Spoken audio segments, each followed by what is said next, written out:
Ever catch yourself staring at the night sky and just wondering about, well, everything? I think we've all been there. Right. It's like this universal urge to understand where we fit in the grand scheme of things. And back in 1868, Allan Kardec was wrestling with those same big questions, but with a spiritist twist. And he really dove deep, didn't he? I mean, the Genesis, according to Spiritism, tackles some pretty heady stuff. It's true. Trying to reconcile science and religion, that's no small feat. So in this deep dive, we're going to unpack some of the most intriguing arguments from the book. It's his last work, too, published right before his death. It's almost like he was trying to bring together all his ideas, his life's work, into this one grand synthesis. That's a great point. And he doesn't waste any time getting to the good stuff either. He comes right out and calls Spiritism this third revelation. It's a bold statement, for sure. It is. It's like saying, okay, you've got Moses, you've got Jesus, now get ready for Kardec. And that word choice, revelation, is so deliberate. He's not just presenting another philosophy or interpretation. It's this direct line to divine truth.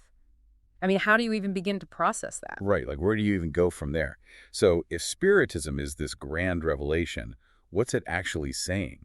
Well, buckle up, because even concepts like good and evil get a serious makeover. Yeah, Kardec flips the script on that one. He ties good to intellect, to reason, while bad is all about our instincts, our primal urges. So it's less about some epic cosmic battle between good and evil, and more about humanity evolving along this spectrum. Exactly. And the more we learn, the more we understand about the universe, the more we tap into that divine spark within ourselves. At least that's how Kardec sees it. Okay, so let's unpack that a bit, because it is a different take than what many traditional religions teach.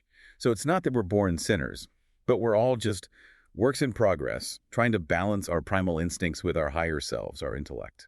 Right. It's this constant striving for balance, for greater understanding.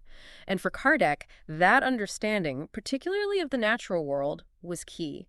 He saw scientific progress as inherently linked to understanding the divine.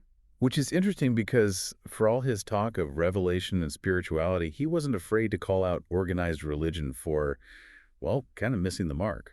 Yeah, he straight up says that most religions have surrendered to the will of power. Pretty strong words. They are. So what do you think he meant by that, especially given the time period, the mid-1800s? Well, this is a time of massive upheaval, right? Darwin's theories are shaking things up. The Industrial Revolution is changing the very fabric of society. There's this tension between old ways of thinking and new discoveries. So maybe Kardec was seeing this clash firsthand and felt like true spirituality had gotten lost somewhere along the way. Exactly. And this tension between old and new, between dogma and discovery, it plays out in how he tries to reconcile scientific findings with religious texts, like the Bible. Like how he tackles the whole story of Noah's Ark and the Great Flood, right?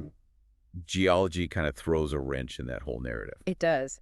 And speaking of geology, he actually dedicates a whole chapter to debunking this idea, which was popular in some circles at the time, that the Earth itself has a soul. Wait, seriously? People thought the Earth had a soul? Oh, yeah, it was this whole thing. But Kardec, ever the pragmatist, pointed to scientific evidence to argue against it. He really did seem to have this knack for bringing together these seemingly disparate worlds, the spiritual and the scientific. Absolutely. And nowhere is that more apparent than in his views on miracles. Oh, and here I was thinking a guy who talks to spirits would be all about miracles. You'd think, right. But Kardec actually dismisses the whole concept entirely. Why would he do that? Miracles are like a cornerstone of so many religions. Exactly. But for Kardec, true miracles weren't about defying the laws of nature. They were about understanding them. He saw God's laws as perfect and unchanging, no need for divine intervention. Okay, so how did he explain all the seemingly miraculous events that people claim to have witnessed? You know, the kind of things that make you go, wait, what? Well, he attributed a lot of it to natural phenomena that simply weren't understood at the time. Think about it, without a deep understanding of biology or physics, wouldn't a sudden healing seem like a miracle? That's true. And even today, we're still making new discoveries all the time. So something that might seem miraculous now could have a perfectly rational explanation once we have all the pieces of the puzzle. Exactly. And that's kind of the beauty of it, isn't it? This constant pursuit of knowledge, of understanding. It's like Kardec is saying, hey, the real miracle is the universe itself, and we get to explore it.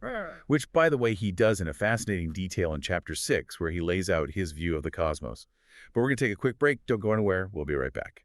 And you know what's really wild? Some of what he was saying back then, stuff that probably seemed out there at the time, it's pretty common knowledge now. Like what? Give me an example. Well, like the whole idea of these vast empty spaces between stars. Oh, right, like what we call cosmic voids now. Exactly. We tend to picture space as this like crowded thing, stars and planets everywhere. Yeah, all bunched together. Right. But the reality is it's mostly, well, empty. Makes sense. And he didn't stop there. He talks about tons of planets beyond our solar system, like the Milky Way, just one of many galaxies. Okay, that tracks. We know that now. But then he goes on to suggest that most, if not all, planets are inhabited. Hold up. Inhabited, as in Yeah. like alien life. That's a Ah. pretty big leap, even for Kardec. I know, right?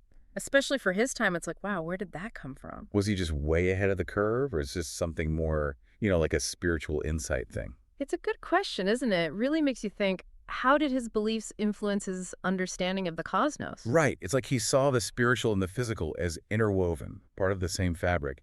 And speaking of grand cosmic tapestries, remember how we were talking about miracles? Get ready for another curveball. What's he got up his sleeve this time? This time he's tackling the origins of life itself. Ooh, okay, so we're getting into the origin story. Origin story for, well, everything. Mm. And here's the thing. He totally buys into this idea of spontaneous generation. Oh, wow, like the whole poof life appears thing. Yep. We know now that's not how it works, but back then it was a pretty popular scientific theory. I guess I can see how that would make sense, given what they knew back then. Right. Imagine you're Kardec, no microscopes, no in-depth understanding of biology, and you see maggots just kind of appearing on rotting meat. Yeah, it does make you wonder, where did they come from? Exactly. So how does Kardec connect this idea of spontaneous generation to, like, the spiritual realm? How does that work? Well, he basically uses it to draw this parallel between how physical life emerged and the origin of spirits. So just as these simple life forms, he thought, could just pop into being from non-living matter, spirits also emerged from this kind of rudimentary state, evolving over time. Okay, so it's like a spiritual version of evolution happening alongside biological evolution. Yeah, you could say that. And of course, he doesn't shy away from one of the biggest clashes between science and religion. What's that? The whole 6 days of creation thing, the Genesis story. Oh, right. Big topic. How does he even begin to reconcile that with everything else he's saying? Well, chapter 12, he just dives right in, tries to make it all fit together, Genesis and science. That's quite the challenge. I mean, did he succeed? Is it possible to reconcile those two viewpoints? That's up to the reader to decide, I guess. It's tricky, right? But what's interesting is how he highlights this ongoing challenge. How do you take these ancient texts literally and still acknowledge what science is telling us? It's a conversation still going on today. It is. It's fundamental. How do we understand our place in the universe? You've got these ancient stories that give us meaning and purpose, and then you've got science pushing boundaries, challenging what we thought we knew. And Kardec is right there in the middle, trying to make sense of it all. He really is. It's almost like he's saying, hey, maybe there's a way to embrace both. Maybe he's on to something. Speaking of embracing new ideas, he does introduce some pretty out-there concepts of his own. Remember those fluids we mentioned earlier? Oh, yeah, that's where things get really interesting. Give us a refresher. What were those all about? So basically, he's proposing this third element, not matter, not energy, but fluids. And get this, they're supposed to act as this bridge between the spiritual and material worlds. It's like a cosmic Wi-Fi signal, connecting us to the spirit realm. Exactly. He thought these fluids could influence things in the physical world, our thoughts, our feelings, even healings. It's fascinating. It's like he was trying to find these concrete, almost scientific explanations for things that most people considered supernatural. Right. It's like he wanted to create this system, this framework where everything had its place. It's not magic. It's just science we don't fully understand yet. And speaking of understanding, or maybe the limits of it, Kardec wasn't afraid to make some pretty bold predictions about the future. Oh, yeah, he had some thoughts about where humanity was heading. What were they? Well, we'll have to save that for after the break. Don't go anywhere. All right, so back to Kardec's predictions. What did he think the future held? Flying cars, robot maids. Not quite. Remember, he saw Spiritism as this third revelation. Building on those earlier teachings, Moses, Jesus. Right. Humanity leveling up, spiritually speaking. Yeah, exactly. And he thought this new revelation, it would usher in this whole new era, a more ethical, more enlightened kind of society. Interesting. So it's less about technology and more about, like, a collective shift in consciousness. Precisely. See, he believed that as science chipped away at those old beliefs, humanity would naturally gravitate towards a more spiritual perspective, one based on reason, on compassion, this deeper understanding of how we're all connected. So not a sudden revolution, but a gradual awakening, driven by knowledge, by understanding. It's a pretty optimistic view, especially given all the turmoil going on back then. It is. And you know what's fascinating is how some of what he was saying, even though it was the 1800s, it resonates with a lot of what people are talking about today, like this intersection of science and spirituality. Totally. I mean, we're still asking those big questions, right? Yeah. Our place in the universe, what consciousness even is, the possibility of life on other planets. Exactly. And we might not agree with every single thing Kardec said, but his efforts to bridge those two worlds, the seen and the unseen, the scientific and the spiritual, it's still incredibly relevant. It's a good reminder that we don't have to choose, It doesn't have to be one or the other. We can embrace both, our curiosity and our intuition. Right. Explore the universe with our minds and our hearts. I like that. Explore with our minds and our hearts. Yeah. Well said. And on that note, I think we've reached the end of our deep dive into Allan Kardec's The Genesis according to Spiritism. It's been quite a journey, exploring this fascinating mix of science and spirituality, his bold predictions about the future, his unwavering belief in our capacity for understanding. It really has. So, to our listeners, we'll leave you with this thought. If Kardec were writing today, with all that we now know about the universe, what would his Genesis look like? What new mysteries would he be trying to unlock? What bold predictions would he make about the future? Food for thought. Keep those questions in mind as you explore Kardec's work, and let us know what you discover.